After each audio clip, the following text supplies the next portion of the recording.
perceived to be victor's justice. Nobody feels like sitting and thinking about their crimes. They want to move on. And some of that is legitimate. This is a country that has been turned into rubble. And it becomes a question of rebuilding brick by brick. So the last thing people want to do is sit around and talk about their crimes and their guilt and how they devastated Europe.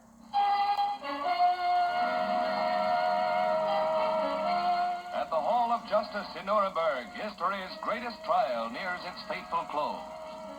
The outcome was most of the defendants were convicted. There were a few acquittals.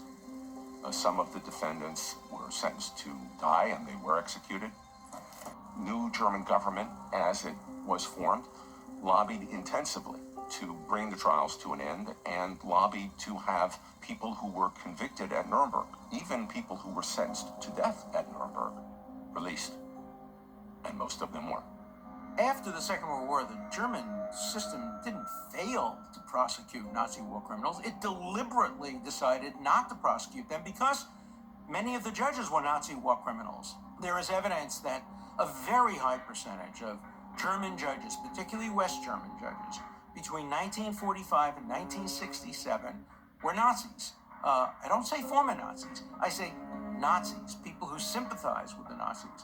The Ministry of Justice are like 99% former Nazis. And they are the ones who are creating and defining the new legal system. They were sitting in judgment of themselves.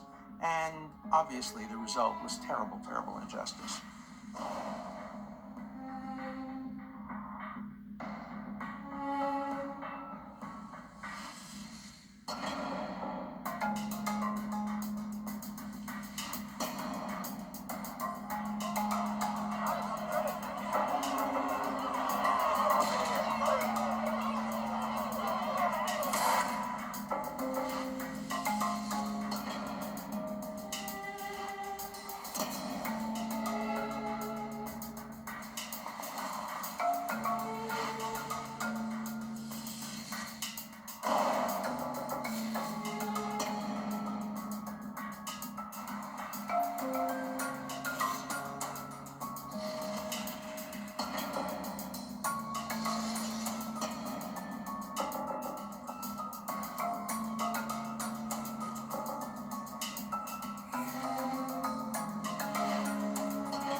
So it's a terrible, terrible record where almost nobody is convicted.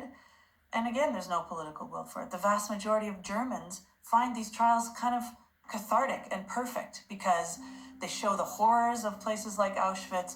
They nail a few, bad apples to the wall, and the rest of them look like innocent people who didn't deserve to be punished anyway because they're not really dangerous outside of the camp setting. And this is where, for me, these trials are such a disaster. Every country, just about, has difficult parts of its past that it struggles to come to grips with. That's true in the United States still, I would say, with respect to slavery and its aftermath.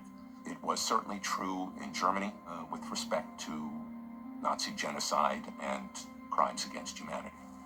Imagine a population in which a significant percentage of the fathers, brothers, sons took part in these crimes. Later on, in ensuing decades, grandfathers all over Germany had done this. It was very difficult for the German public to accept the idea of large-scale prosecutions. And I don't think there was great enthusiasm among prosecutors either. I'd say in 1945, there were probably around 800,000 members of the SS, and that's what we're dealing with. The Germans, between 1947 and up to the present, investigate over 100,000 of these people. Of those, they bring about 6,200 to trial. Of that, the convictions for perpetrating murder is 124. 124 life sentences of over 6,000 people tried. I still have nightmares about that famous photograph of the German soldier shooting the mother and her baby, and imagining this man lived a full and complete life and died with his own grandchildren and great-grandchildren surrounding him, thinking he was a wonderful man. That's the legacy of the Holocaust in Germany, not the few war crime trials.